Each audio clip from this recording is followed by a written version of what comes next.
तो मैं आज आप लोग को पढ़ाने वाला हूँ total probability and Bayes theorem. तो बेसिकली आज के लेक्चर में जो भी पढ़ाएंगे उससे पहले जो भी आपको प्रोबेबिलिटी पढ़ाया उसको थोड़ा सा हम लोग रिकॉल कर लेते हैं। बेसिकली जो जो थोड़ा सा आपको यूज आने वाला है यहाँ पे है, जैसे टाइप्स ऑफ इवेंट में बताए थे आपको कि म्यूचुअली एक्सक्लूसिव इवेंट किसको बोलते हैं, एग्जॉस्टिव इवेंट किसको बोलते थे, और फिर कंडीशनल प्रोबेबिलिटी क्या होता था वो चीज़, और इंडिपेंडेंट इवेंट, ये सब देखते हैं। ठीक है, तो ये जो हमारा था कि अगर एक इवेंट ए है, मान लेते हैं हम लोग ए एंड बी, और ए था म्यूचुअली एग्जॉस्टिव इवेंट, कब हम लोग बोलते थे कि दोनों का यूनियन जो होता है वो हमारा सैंपल स्पेस के इक्वल आना चाहिए। और एक होता था म्यूचुअली एक्सक्लूसिव इवेंट कि if A and B are mutually exclusive event then the A and A intersection B is equal to जो होता था हमारा नल आपका सेट के इक्वल होता था। इसका प्रोबेबिलिटी क्या होता था कि probability of A intersection B is equal to 0 होता था। और इंडिपेंडेंट इवेंट क्या होता था हमारा एक कि if A and B are independent event then the probability of A intersection B is equal to product of their independent probability होता था, यानी कि P A into P B होता था। उसके बाद एक बताए थे कि कंडीशनल प्रोबेबिलिटी क्या होता था। इसमें दो इवेंट दिया हुआ रहता था कि probability of event A when B is already happened, इसका जो वैल्यू होता था वो क्या होता था कि probability of A intersection B upon probability of B होता था। उसी तरह इसको भी लिख सकते हैं कि probability of B when A is already happened, तो इसको क्या वैल्यू होता था कि probability of A intersection B upon probability of A लिखते थे।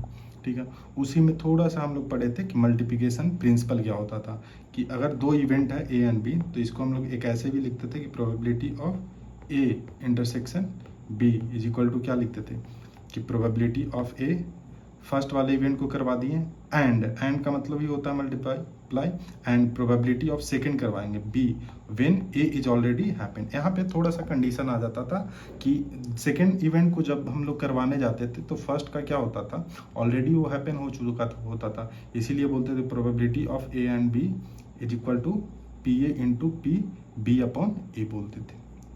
क्लियर, तो थोड़ा थोड़ा आपको पहले का जो कंसेप्ट है वो रिकॉल करवा दिए हैं।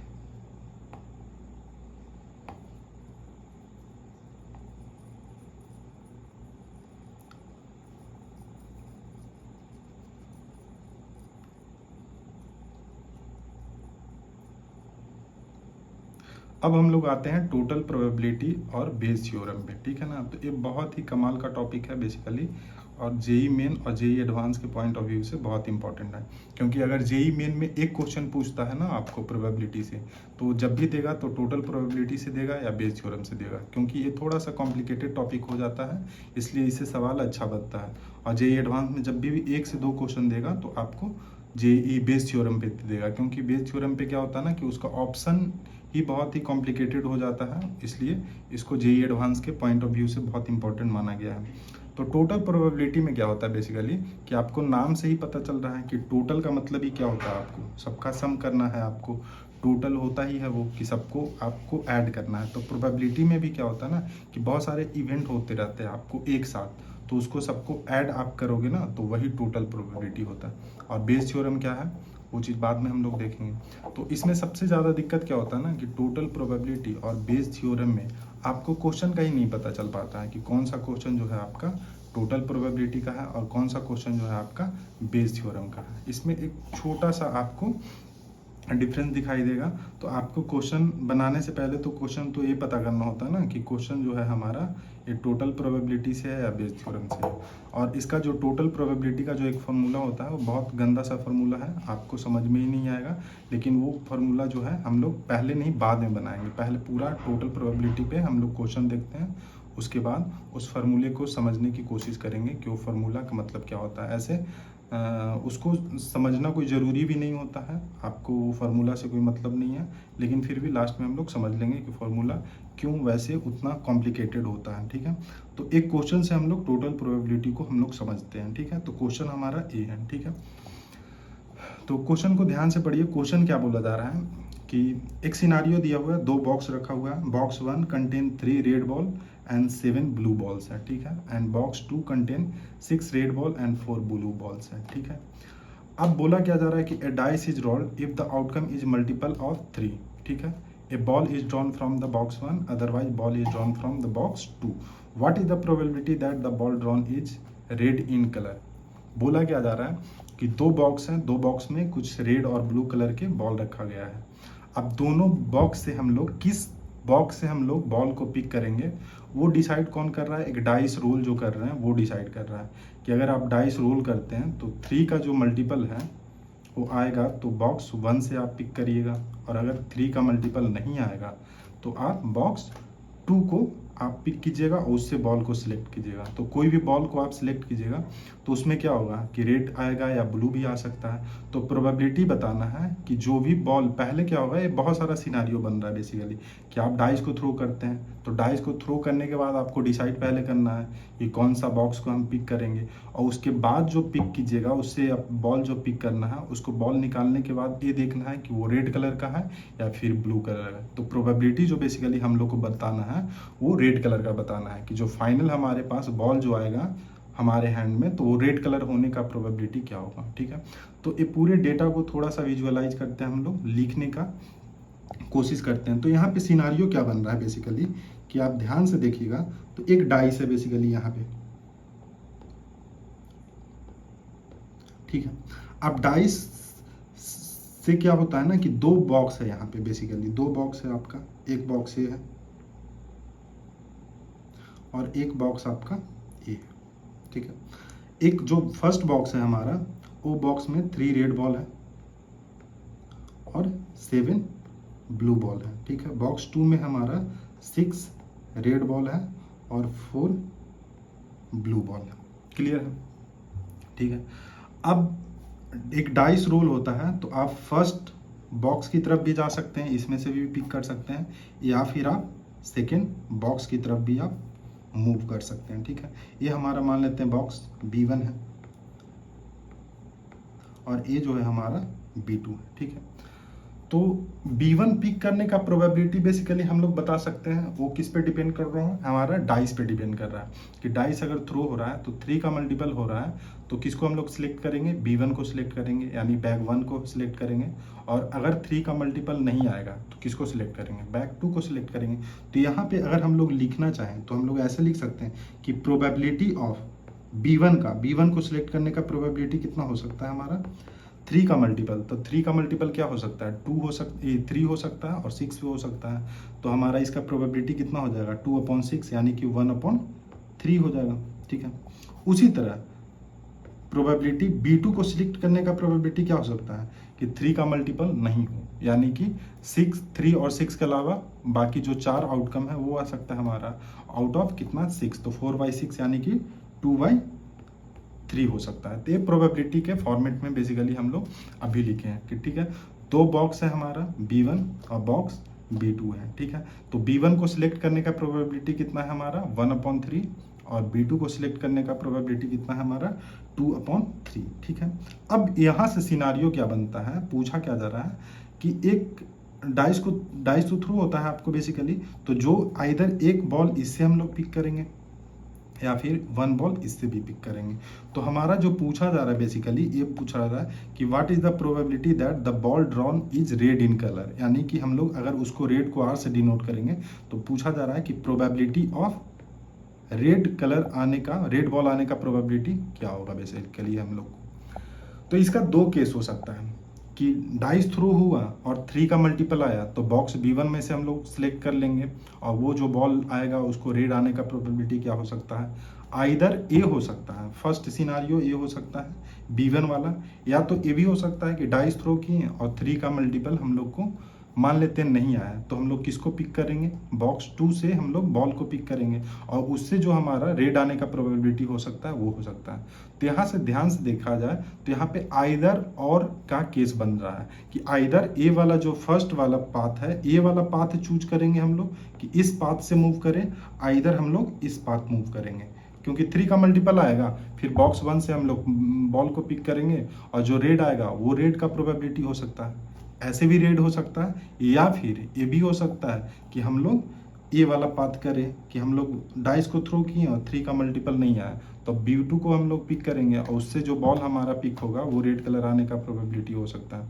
यानी कि इसको थोड़ा सा हम लोग नोटेशन के फॉर्मेट में लिखना चाहें तो हम लोग ऐसे लिख सकते हैं कि प्रोबेबिलिटी ऑफ, इसको यहाँ से हम लोग प्रोबेबिलिटी क्या निकाल सकते हैं कि ए वाले रास्ते अगर पिक करते हैं तो यहाँ पे प्रोबेबिलिटी ऑफ रेड लिख सकते हैं कि प्रोबेबिलिटी ऑफ रेड आने का जो प्रोबेबिलिटी होगा वो 3/10 होगा। नहीं, तो ये गलत है। बेसिकली प्रोबेबिलिटी ऑफ रेड नहीं बोल सकते, इसको थोड़ा सा मैथमेटिकली ऐसे हम लोग लिख सकते हैं कि ये रेड तो तब होगा ना जब पाथ B1 हो चुका है हमारा।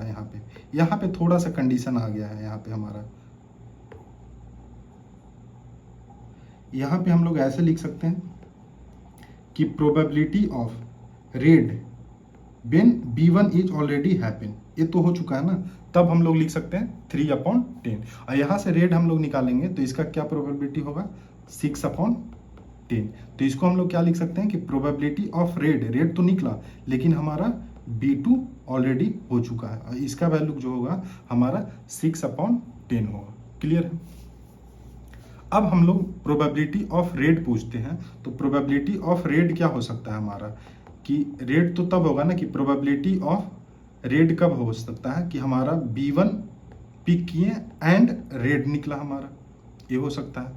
या फिर आइदर ये हो या फिर दूसरा ऑप्शन ये हो सकता है कि प्रोबेबिलिटी ऑफ B2 हम लोग पिक किए एंड रेड हो। एंड का मतलब ही क्या होता है, इंटरसेक्शन होता है बेसिकली मैथमेटिक्स में। और का मतलब क्या होता है, प्लस होता है कि आइदर फर्स्ट पाथ हमारा हो या फिर सेकेंड पाथ हमारा हो। तो हम लोग कैसे लिख सकते हैं, इसको मल्टीप्लिकेशन प्रिंसिपल में हम लोग कैसे लिख सकते हैं कि probability of B1 into probability of, इसको ऐसे लिख सकते हैं R/B1। दो हमारा इवेंट है B1 और R है, तो हम लोग एक को करवा दिए पहले एंड दूसरे को करवा दिए जस्ट 5 मिनट पहले आपको यही बताया। इसको भी क्या लिख सकते हैं कि probability of B2 and probability of red when B2 is already happen, ये चीज लिख सकते हैं। और इसका सारा का सारा वैल्यू दिया हुआ है, B1 का भी वैल्यू दिया हुआ है यहाँ पे और इसका भी वैल्यू दिया हुआ है कि probability of R when B1 is already happen. तो इसको नेक्स्ट पेज में देखते हैं क्या होगा। तो इसको हम लोग क्या लिखे हम लोग अभी कि प्रोबेबिलिटी ऑफ R जो होगा वो था हमारा probability of B1 into probability of red when B1 is already happen. Either first case हमारा हो, फर्स्ट मतलब पाथ हो, या फिर हम लोग ये भी लिख सकते हैं कि प्रोबेबिलिटी ऑफ B2 हो गया एंड प्रोबेबिलिटी ऑफ रेड उससे निकले हमारा when B2 is already happen. अब इसका वैल्यू दिया हुआ है, वो वैल्यू पूरा लिख देना है यहाँ पे। तो वैल्यू क्या दिया हुआ है 1/3 3/10, ठीक है। तो 1/3 इंटू 3/10 प्लस यहाँ पे B2 का वैल्यू जो दिया हुआ है वो 2/3 दिया हुआ है और इंटू 6/10 दिया हुआ है, 6/10, हाँ ठीक है। तो इसको हम लोग कैंसिल आउट कर सकते हैं।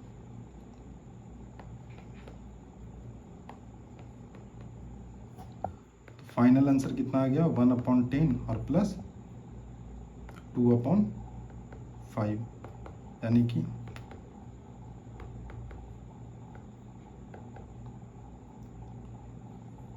5/10 यानी कि 1/2, ये फाइनल आंसर आ गया।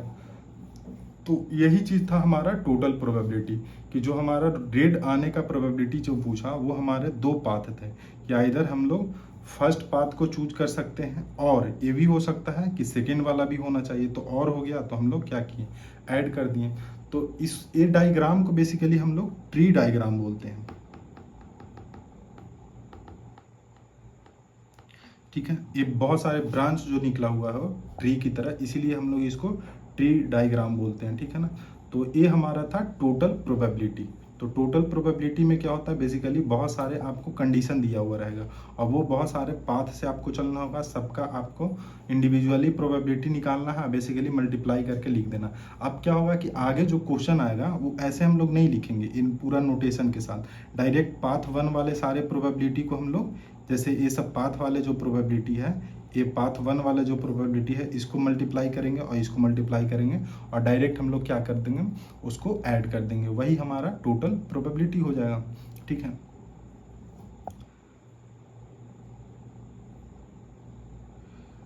हाँ, अब एक क्वेश्चन और है, इससे बहुत क्लियर हो जाएगा। ज़्यादातर जो क्वेश्चन होता है आपको बेस थ्योरम से आता है, लेकिन टोटल प्रोबेबिलिटी से समझ में आ जाएगा। ठीक है, एक उसी तरह का क्वेश्चन है, इससे आपको सारा कंसेप्ट टोटल प्रोबेबिलिटी का क्लियर हो जाएगा। और उसके बाद इसका जो फॉर्मूला कैसे आता है वो चीज़ देखते हैं। ठीक है, इसमें क्या क्वेश्चन बोल रहा है कि बॉक्स 1 कंटेन 3 रेड बॉल, ठीक है, एंड 7 ब्लू बॉल्स हैं। ठीक है, and box 2 contain 6 red ball and 4 blue balls हैं। ठीक है, a ball is randomly selected from box 1 and placed in box 2। ठीक है, एक बॉक्स 1 से हम लोग एक बॉल को रेंडमली पिक करते हैं और बॉक्स 2 में हम लोग क्या कर देते हैं, उसको डाल देते हैं। ठीक है, तब बोला जा रहा है कि what is the probability that ball drawn is red in colour. फिर क्या करते हैं कि बॉल 2 से हम लोग एक बॉल को पिक करते हैं, उसके बाद बताना है कि जो बॉल पिक किए हैं वो रेड कलर का होना चाहिए। तो सेम इसमें भी टोटल प्रोबेबिलिटी पूछ रहा है, बहुत सारे कंडीशन बनेगा। तो इसमें क्या होता है कि एक बॉक्स हमारा ये है, ये बॉक्स है हमारा B1। B1 बॉक्स में कितने रेड कलर का बॉल है, 3 रेड है और 7 ब्लू है।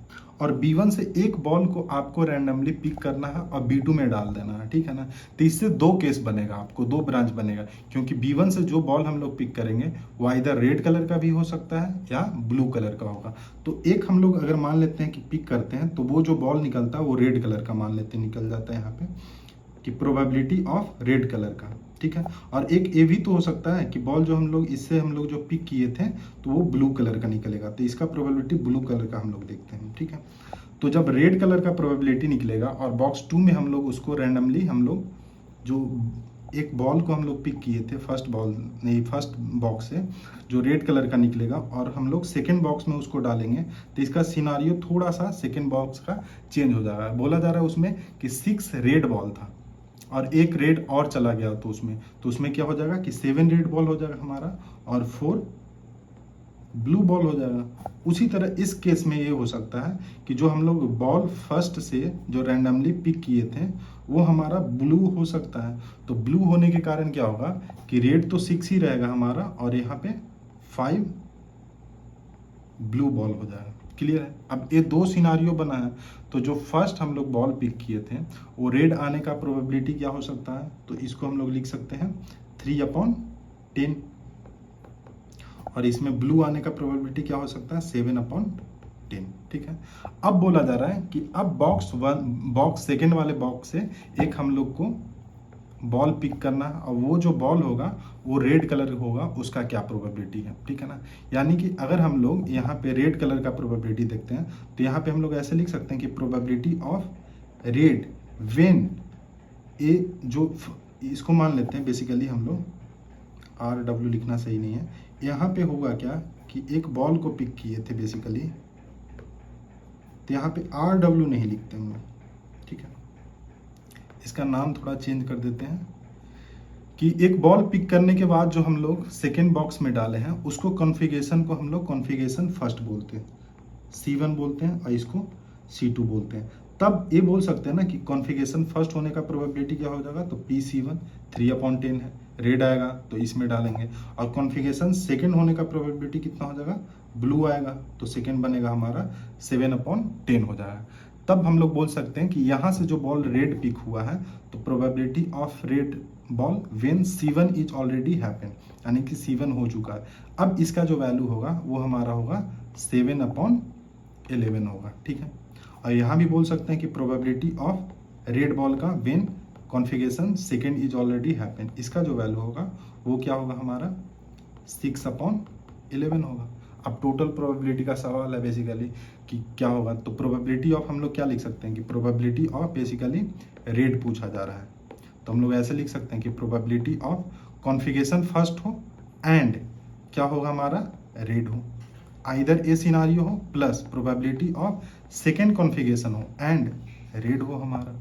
ठीक है, तो उसको हम लोग क्या लिख सकते हैं, तो इस केस में हम लोग फॉर्मूला नहीं लिखेंगे, डायरेक्ट हम लोग मल्टीप्लाई कर सकते हैं। तो इसको क्या लिख सकते हैं 3/10 और इंटू 7/11 11 हो जाएगा, प्लस यहाँ पे लिखेंगे 7/10 और इंटू 6/11 हो जाएगा। तो ये कितना हो जाएगा फाइनल आंसर हमारा 21/110 और प्लस 42/110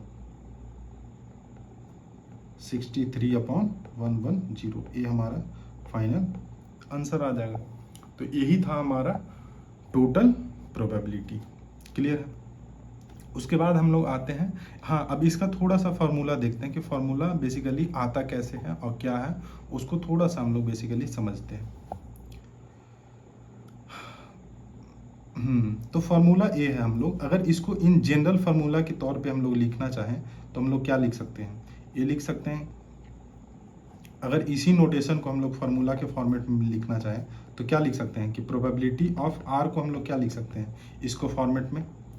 तो यहाँ पे देखा जा रहा है कि पी बी वन है, फर्स्ट पाथ को आप चूज करते हैं, उसके बाद आप सेकेंड पाथ को चूज करते हैं, थर्ड रहता तो थर्ड पाथ को भी चूज करते हैं, वैसे ही एनथ रहता तो एनथ पाथ को चूज करते हैं। तो सिग्मा इसको क्या लिख सकते हैं हम लोग, पी बी आई लिख सकते हैं। और इनटू हर में क्या होता है कि रेड आने का प्रोबेबिलिटी पूछा जा रहा है, तो हम लोग क्या लिख सकते हैं कि इवेंट ए और when B I is already happen, वही चीज लिखा हुआ है। तो यही चीज यहाँ पे फॉर्मूला में लिखा हुआ है आपको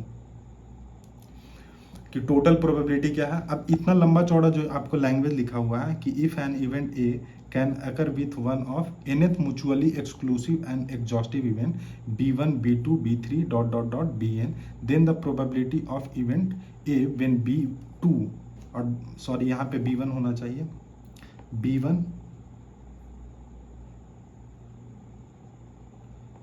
होना चाहिए dot dot B1 B2 B3 dot dot Bn तक are known as probability of A, यही चीज लिखा हुआ है जो अभी बताएं। अब इसका मतलब क्या होता है, डायग्राम जो है आपको वो चीज समझ में नहीं आएगा, लेकिन समझाते हैं। देखिए हम लोग क्या पढ़ते हैं सेट थ्योरी में या प्रोबेबिलिटी में कि एक यूनिवर्स होता है हमारा और दो इवेंट होता है, मान लेते हैं इवेंट एक ए है और इवेंट एक बी है, ठीक है। तो इसमें सारा कंडीशन बन जाता है हमारा कि एक ऐसा भी बहुत सारा पोर्शन है जो सिर्फ ए है हमारा, ठीक है, एक ऐसा पोर्शन है जो हमारा बी है, और एक ऐसा भी पोर्शन है जो ए और बी दोनों है, और एक ऐसा भी पोर्शन हमारा है जो ए और बी दोनों नहीं है। तो इस टाइप के इवेंट को हम लोग बोलते हैं जनरल इवेंट लेते हैं। उसके बाद एक ए बी इवेंट हो जाता है हमारा ऐसा कि जीरो होना चाहिए, एग्जॉस्टिव होना चाहिए हमारा, कि जैसे इवेंट ए है हमारा, एक इवेंट बी है हमारा, ए है बी है। तो इस केस में देख रहे हैं कि आप ए इंटरसेक्शन बी का वैल्यू जो है वो जीरो है, ठीक है, वो चीज भी हो सकता है। लेकिन हम लोग लेना चाहते हैं म्यूचुअली एग्जॉस्टिव इवेंट कैसा होना चाहिए कि दोनों का यूनियन जो होना चाहिए बेसिकली वो हमारा सैंपल स्पेस के इक्वल आना चाहिए। तो यहाँ पे हम लोग थोड़ा सा देखते हैं हम कि मान लेते हैं ए हमारा यूनिवर्स है और दोनों का यूनियन जो है सैंपल स्पेस के इक्वल आना चाहिए। तो मान लेते हैं एक इवेंट ए बनाते हैं हम लोग और एक इवेंट हम लोग बी बनाते हैं। तो ए पोर्शन पूरा हो गया, बी पोर्शन ए हो गया, तो इसको ए यूनियन बी लिखिएगा तो ये पूरा सैंपल स्पेस के इक्वल नहीं आएगा, क्योंकि ए वाला पोर्शन जो है आपका छूट ही जाएगा, ठीक है। तो इस केस में हम लोग ऐसे बनाते हैं, हमारा जो केस होता है कि दो टाइप का इवेंट है, एक इवेंट ए है ए और बी है, तो ये दोनों का इंटरसेक्शन क्या होगा, जीरो हो जाएगा, क्योंकि ए इंटरसेक्शन बी कितना है, जीरो, और दोनों का अगर यूनियन लेंगे ना हम लोग तो इसका सैंपल स्पेस के इक्वल आ जाता है। अगर तीन इवेंट है तो एक और इवेंट ऐसे बना देते हैं सी, तो तीनों का इंटरसेक्शन क्या है, ए बी सी का जो इंटरसेक्शन है वो जीरो है, लेकिन तीनों का यूनियन हम लोग बेसिकली लेंगे तो सैंपल स्पेस के इक्वल आ जाता है। अब इसका रिलेशन उससे क्या है वो चीज बताते हैं।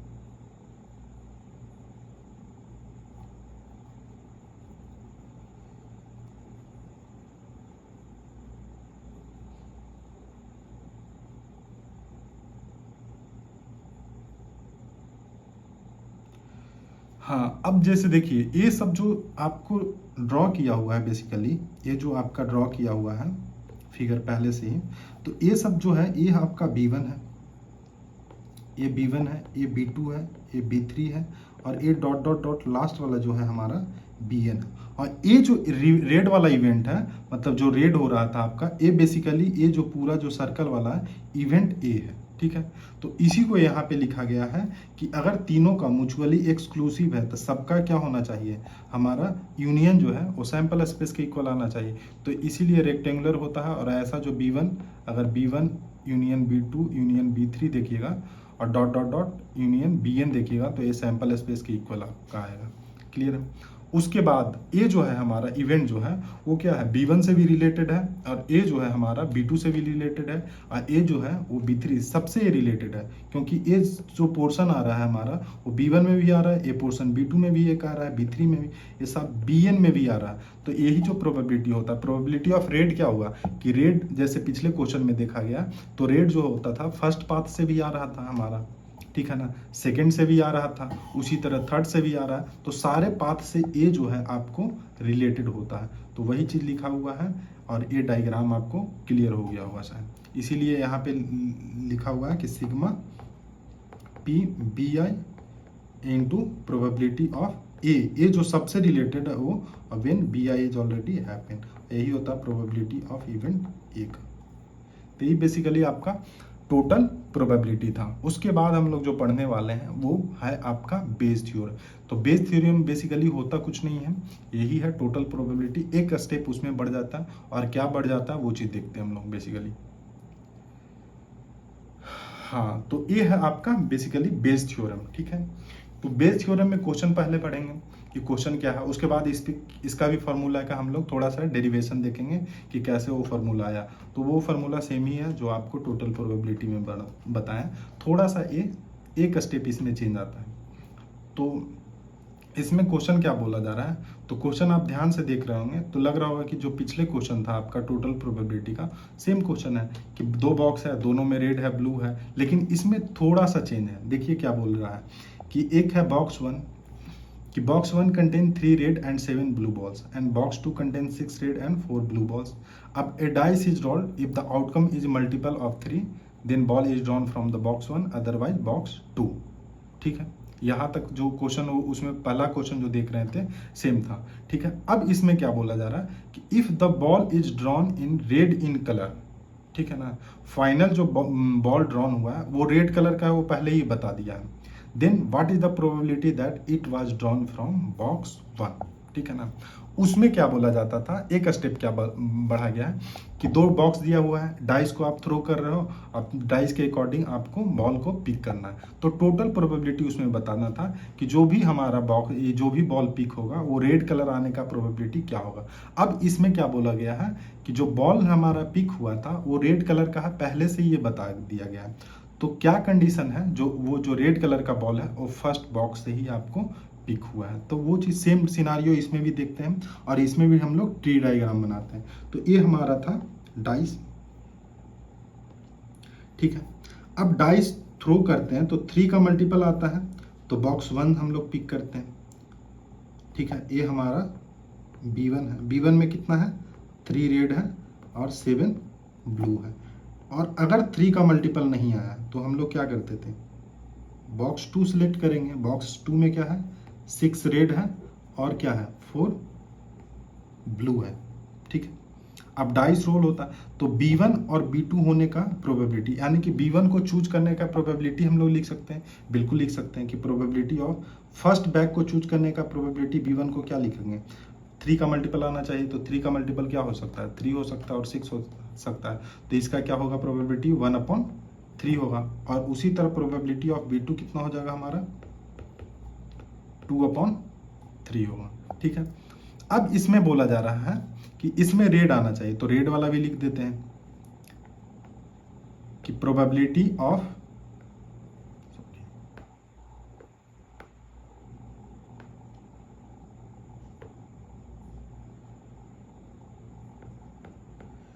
इसमें क्या लिख सकते हैं कि probability of red when B1 is already happen, B1 हो चुका है, इसका वैल्यू कितना होगा हमारा 3/10।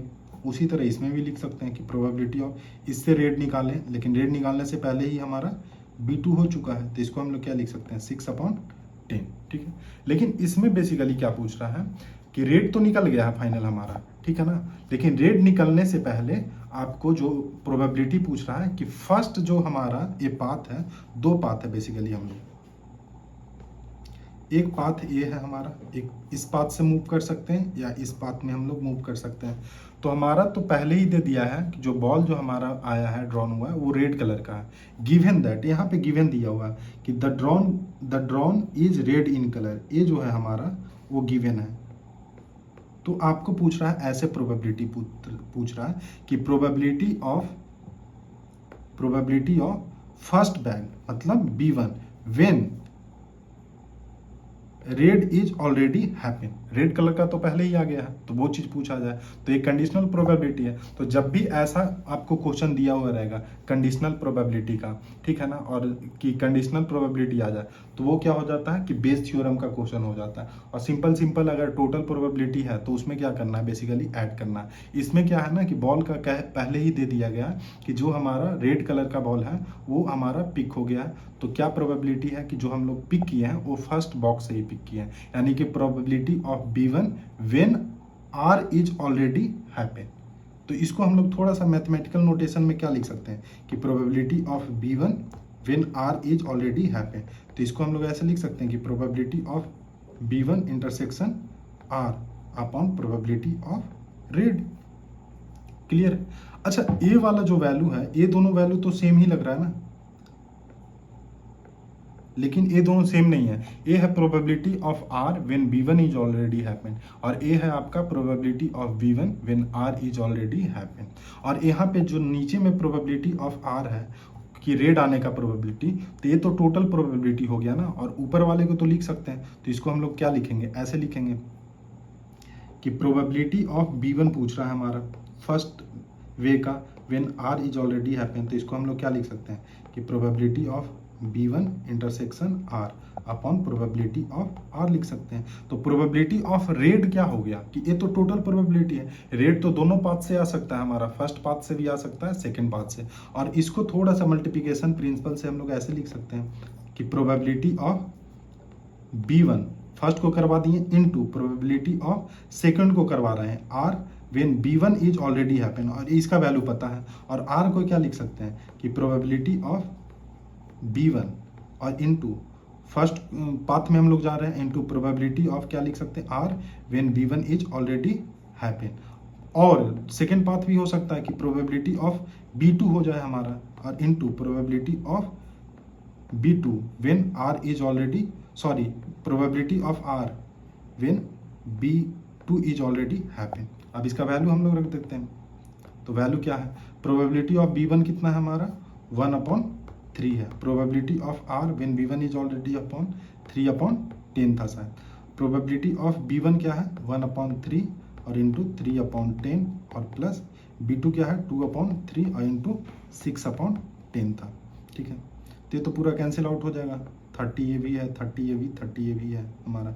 ऊपर क्या हो गया 3 और नीचे क्या हो गया हमारा 12 3 15, यानी कि 1/5 फाइनल आंसर आपका आ गया। क्लियर?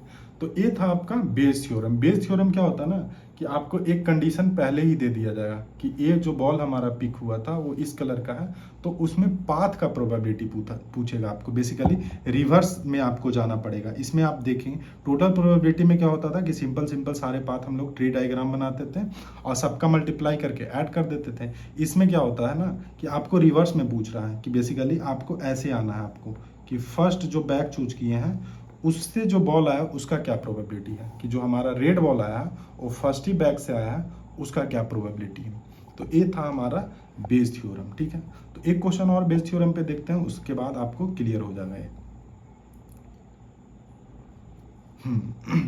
एक क्वेश्चन भी है, अच्छा है आपको। बोला जा रहा है कि बॉक्स 1 कंटेन 3 रेड है एंड 7 ब्लू बॉल्स है and box 2 contain 6 red 4 blue balls है। बोला जा रहा है कि a ball is randomly selected from box 1। Same ही क्वेश्चन है आपको जो टोटल प्रोबेबिलिटी में था। ठीक है, and placed in box 2, box 2 में प्लेस करते हैं। Now a ball is drawn from box 2 and it is found to be blue in colour. ठीक है, what is the probability that ball drawn from box 1 was red in colour, वो चीज बताना है इसको। ठीक है, तो देखते हैं इसका भी थोड़ा सा हम लोग सिनारियो क्रिएट करते हैं कि हमारा बॉक्स 1 में कितने रेड है 3 रेड बॉल है और 7 कितना है ब्लू बॉल है। ठीक है, अगर हम लोग बॉक्स 1 से पिक करेंगे तो आइदर एक क्या निकलेगा, रेड बॉल निकलेगा हमारा, या फिर हमारा एक ब्लू निकलेगा। तो रेड बॉल निकलेगा तो बॉक्स 2 में हम लोग इसको पुट करते हैं। तो बॉक्स 2 में पुट करेंगे तो कितना हमारा रेड हो जाएगा, 7 रेड हो जाएगा, और हमारा 4 ब्लू ना, 4 ब्लू हो जाएगा, ठीक है। और ब्लू बॉल अगर पिक होगा तो हमारा कितना हो जाएगा, 6 रेड है और 5 ब्लू हो जाएगा, ठीक है। इसको एक कॉन्फ़िगरेशन फर्स्ट हमारा होगा, एक कॉन्फ़िगरेशन सेकंड। तो कॉन्फ़िगरेशन फर्स्ट होने का प्रोबेबिलिटी हम लोग लिख सकते हैं 3/10, और प्रोबेबिलिटी ऑफ कॉन्फ़िगरेशन सेकंड होने का प्रोबेबिलिटी लिख सकते हैं हम लोग 7/10। क्लियर। उसके बाद क्या बोला जा रहा है कि now a ball is drawn from box 2, ठीक है। बॉक्स 2 से एक बॉल ड्रॉ करते हैं हम लोग, ठीक है। बॉक्स 2 से एक बॉल ड्रॉ होगा और बोला जा रहा है कि वो ब्लू कलर का है, ठीक है, ब्लू कलर का है। तो हम लोग बोल सकते हैं कि प्रोबेबिलिटी ऑफ कौन से कलर, ब्लू कलर का ball, when C1 is already happen. या फिर ऐसे भी हो सकता है कि यहाँ से भी ब्लू आ सकता है कि probability of blue colour when C2 is already happen. तो ब्लू कलर का प्रोबेबिलिटी यहाँ पे क्या हो जाएगा 4/11, और यहाँ पे क्या हो जाएगा 5/11 हो जाएगा। अभी तक तो ठीक था, यहाँ तक टोटल प्रोबेबिलिटी है। उसके बाद क्या बोला जा रहा है कि what is the probability that the ball drawn from box 1 was red in colour. नहीं, यहाँ पे थोड़ा सा क्वेश्चन में मिसप्रिंट हो गया है। यहाँ पे 2 अलग कलर नहीं होना चाहिए, बेसिकली यहाँ पे रेड ही होना चाहिए, कि जो हम लोग बॉक्स 2 से पिक किए वो रेड कलर का होगा हमारा। Then what is the probability that the ball drawn from box 1 was red in colour होना चाहिए हमारा, ठीक है ना।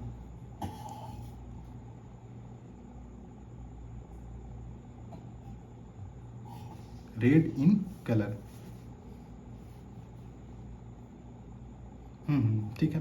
तो यहाँ पे हम लोग देखते हैं कि रेड आने का तो थोड़ा सा यहाँ पे चेंज हो जाएगा ना पूरा चीजें।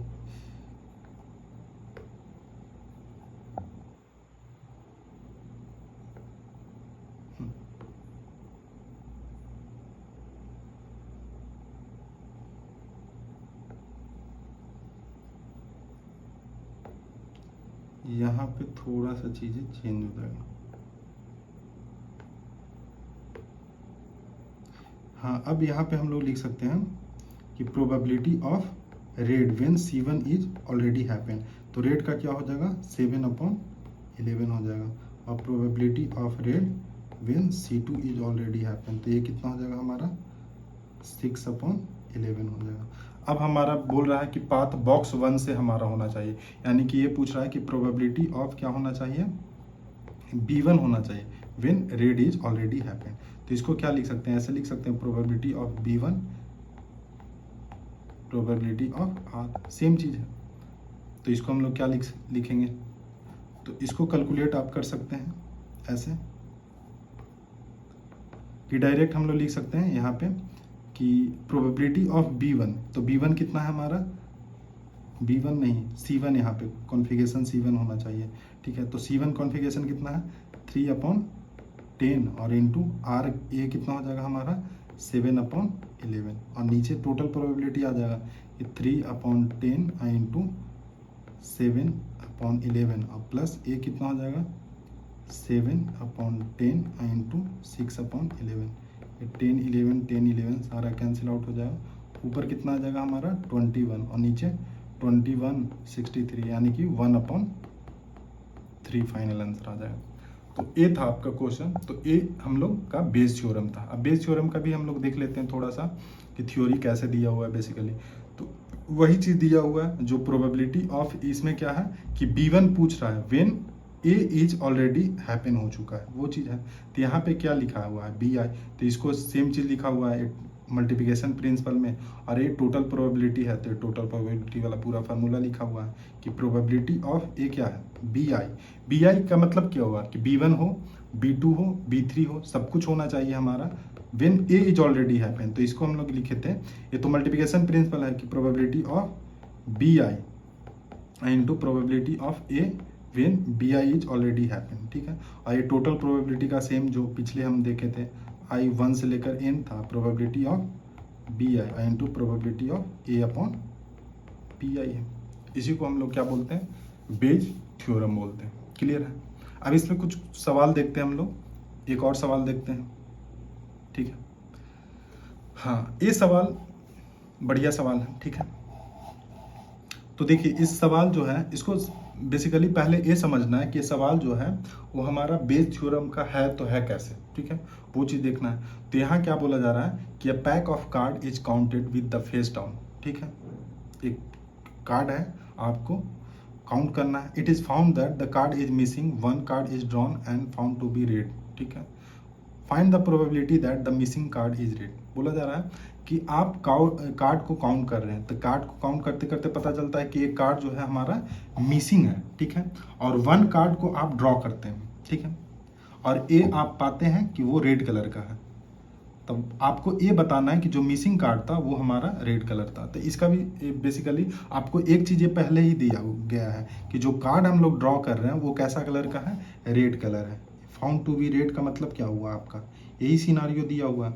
तो जैसे ही कोई भी सिनारियो पहले ही कंडीशन दे दिया गया है तो वो कौन सा सवाल हो जाता है, बेज थ्योरम का होता है। और कंडीशन नहीं दिया हुआ है तो तब तो टोटल प्रोबेबिलिटी का है, ठीक है। तो इसका सिनारियो क्या देखते हैं हम कि जैसे 52 कार्ड होता है हमारा, तो अगर ये पूछा जाता कि ये सिनारियो नहीं दिया जाता, बेसिकली दो चीज़ होता कि एक कार्ड जो है मिसिंग है, तब बताना होता कि वो रेड कलर का है या फिर आपका ब्लैक कलर का है। तो कैसे बताते हैं आप, तो अगर ये सिनारियो नहीं दिया हुआ रहता, कंडीशन नहीं दिया हुआ था, तो 1/2 होता है, क्योंकि आइदर जो पैक ऑफ कार्ड होता है, जो भी आपका कार्ड होता है वो रेड कलर का होता है या आपको ब्लैक कलर का होता है। तो दोनों का चांस है 50-50 का, इसलिए उसका प्रोबेबिलिटी मिसिंग होने का कितना होता, 1/2। लेकिन यहाँ पे कंडीशन एक थोड़ा सा दिया गया कि एक कार्ड और आप ड्रॉ करते हैं, वो रेड कलर का निकल गया, उसके बाद आपको थोड़ा सा बताना है कि जो मिसिंग कार्ड था वो हमारा वो रेड कलर का है, वो चीज़ कैसे निकालेंगे। तो देखिए यहाँ पे सिनारियो पूरा हमारा डेक ऑफ कार्ड में कितना होता है, 52 कार्ड होता है, 52 कार्ड है। तो इसका भी दो कॉन्फ़िगरेशन हमारा बन रहा है कि जो एक मिसिंग कार्ड था वो हमारा इधर रेड भी हो सकता है, वो हमारा इधर ब्लैक हो सकता है। तो अगर मान लेते हैं मिसिंग कार्ड रेड था तो हमारा क्या सिनारियो बनेगा कि 51 कार्ड बनेगा हमारा यहाँ पे। तो जो मिसिंग कार्ड था, तो 51 मिसिंग कार्ड रेड है हमारा, तो ये कितना बनेगा, 25 रेड कार्ड बनेगा और 26 ब्लैक कार्ड बनेगा। अब ये भी हो सकता है कि जो मिसिंग कार्ड है हमारा वो हमारा क्या है, ब्लैक हो सकता है, ठीक है ना। तो इसमें क्या होगा हमारा, 26 रेड होगा और 25 ब्लैक होगा। ये रेड का प्रोबेबिलिटी है कि प्रोबेबिलिटी ऑफ मिसिंग कार्ड जो है हमारा वो रेड का है। तो रेड होने का प्रोबेबिलिटी कितना होगा, मिसिंग होने का 1/2 होगा, और प्रोबेबिलिटी ऑफ ब्लैक मिसिंग होने का क्या होगा हमारा, 1/2 होगा। अब इसमें से आप एक कार्ड को ड्रॉ कर रहे हैं, ठीक है, तो इसमें हम बोल सकते हैं कि प्रोबेबिलिटी ऑफ ड्रॉ कर रहे हैं, तो वो बोला जा रहा है कि जो कार्ड ड्रॉ हुआ है वो रेड कलर का है, ठीक है ना।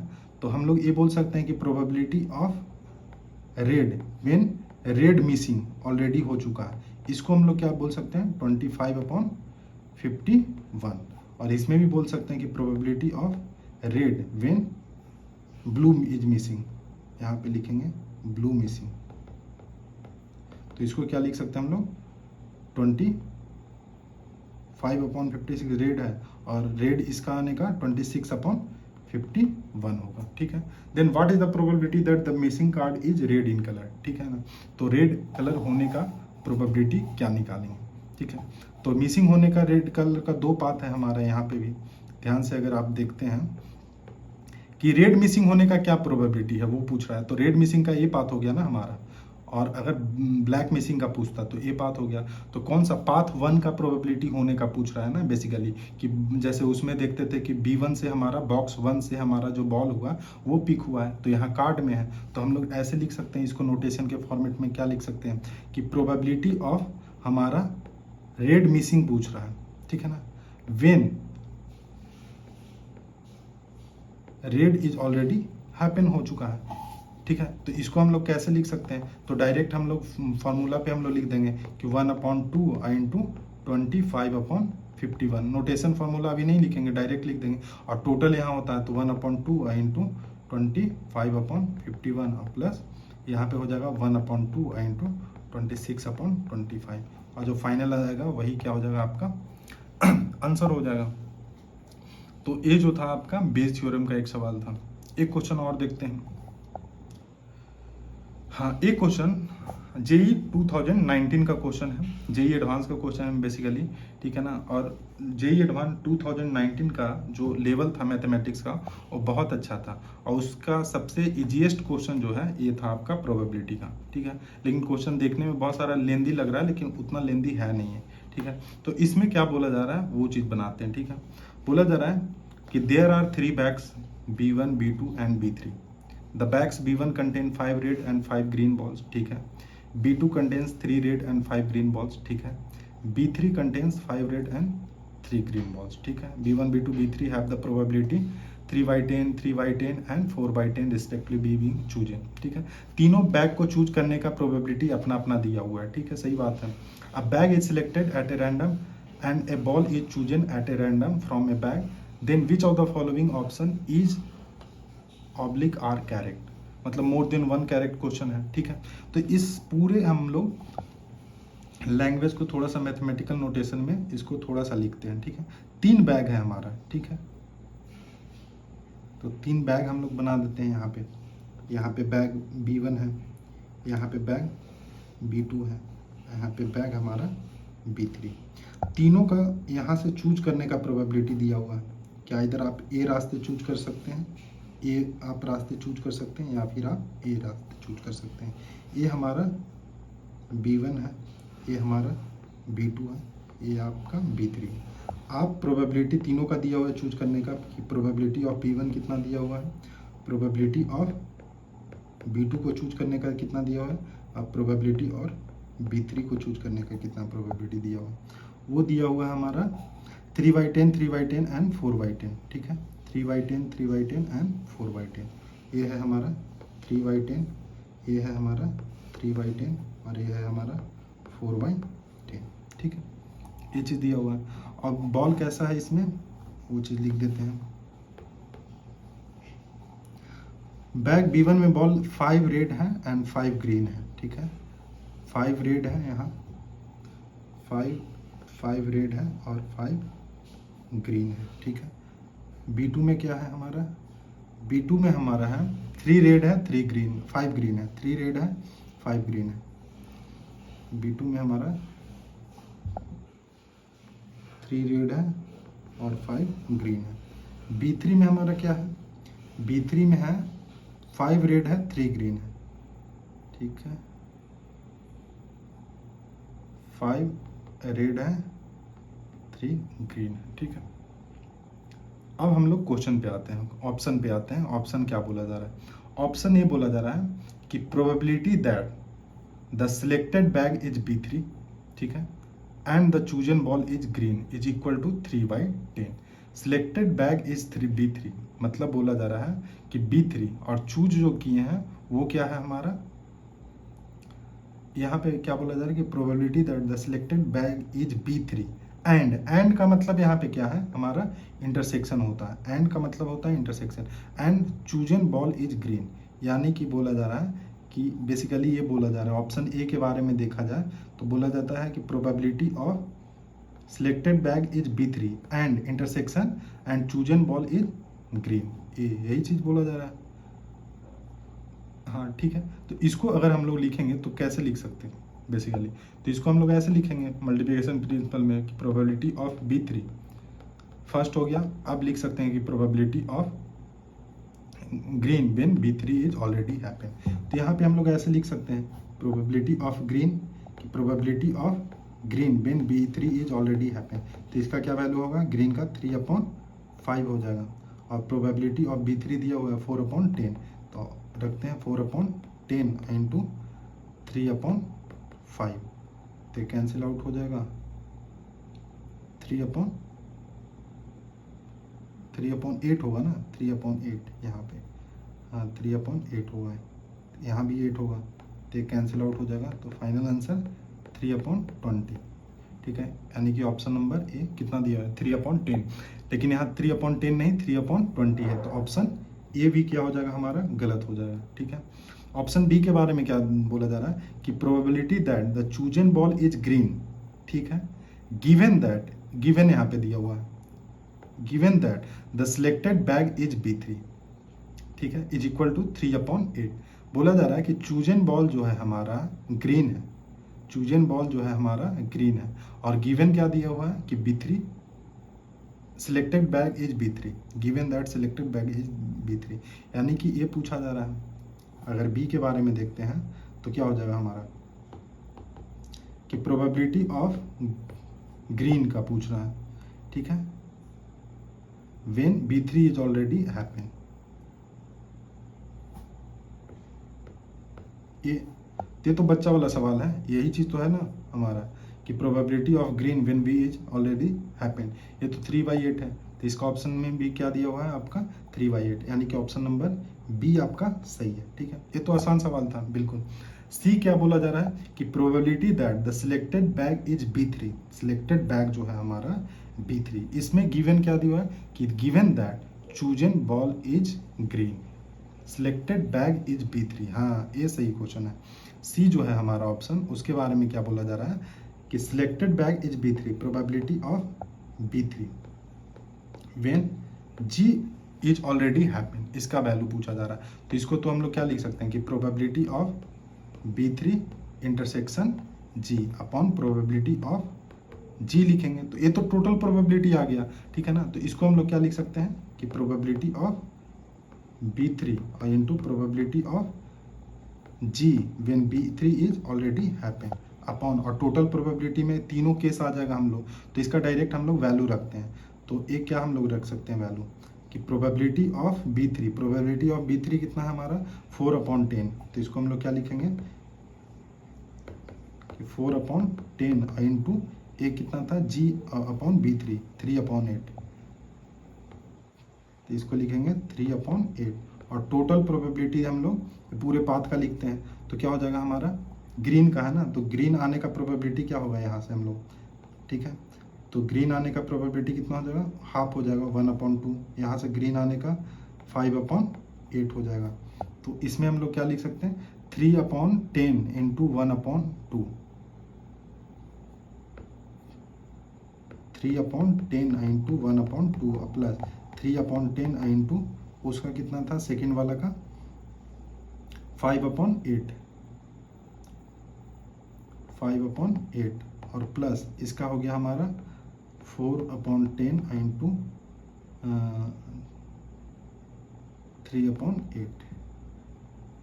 ये तो 10 कैंसिल आउट हो जाएगा, फिर 2 से कैंसिल आउट हो जाएगा, ठीक है, 3 भी कैंसिल आउट हो जाएगा, इसमें भी 3 है, इसमें भी 3 है, और यहाँ भी 3 है, तो ऊपर क्या बचा हमारा फाइनल 1/2 बचा, और नीचे क्या बचा 3/2 प्लस 5/8 और प्लस ये 2 हो जाएगा 1/2, तो ये भी तो कैंसिल आउट हो जाएगा 2, इसमें 4 हो जाएगा, तो 4 तो ऊपर चला जाएगा हमारा, तो ये कितना हो जाएगा 12 17 4/17, यानी 4/17 आ रहा है वैल्यू, नहीं, तो ये भी क्या है हमारा गलत है, ठीक है। फिर डी ऑप्शन क्या बोला जा रहा है कि probability that the chosen ball is green is equal to, मतलब ग्रीन होना चाहिए, बेसिकली ये टोटल प्रोबेबिलिटी बोला जा रहा है। तो ये कितना है हमारा 39/80, तो 39 ये यहीं से हम लोग देख सकते हैं, तो ये कितना हो जाएगा हमारा ग्रीन आने का प्रोबेबिलिटी बेसिकली क्या होगा, तो यहाँ पे हम लोग यहीं पे सोल्व कर सकते हैं हम लोग कि 3/10 और इनटू उसमें फर्स्ट वाला में हम लोग चूज करेंगे ग्रीन आने का प्रोबेबिलिटी, तो ग्रीन आने का प्रोबेबिलिटी कितना हो जाएगा 1/2 प्लस फिर होगा 3/10, सेकेंड वाले को चूज करेंगे, और फिर आने का प्रोबेबिलिटी कितना हो जाएगा हमारा ग्रीन सेकेंड वाले में से कि 5/8 हो जाएगा, और फिर हो जाएगा हमारा 4/10 और इनटू थर्ड वाला में क्या है 3/8 हो जाएगा, ठीक है। तो एलसीएम तो 80 हो जाएगा, ठीक है, एलसीएम यहाँ पे 80 हो जाएगा, तो यहाँ पे कितना हो जाएगा 20 हो जाएगा, तो 24 से मल्टीप्लाई होगा तो 12, यहाँ पे 80 है तो यहाँ पे 15 रहेगा, यहाँ पे 80 है तो यहाँ पे तो 12 14 यहाँ पे, हाँ 39/80, यानी कि ऑप्शन नंबर डी ये सही है। तो यही था आपका total probability and Bayes theorem. ठीक है। इस पे और भी सवाल है बहुत सारे, और इतना सवाल सफिशिएंट नहीं है, और भी सवाल का प्रैक्टिस करना चाहिए आप लोग को, और आगे भी सवाल हम करवाएंगे, ठीक है। तो आज के लेक्चर में इतना ही है।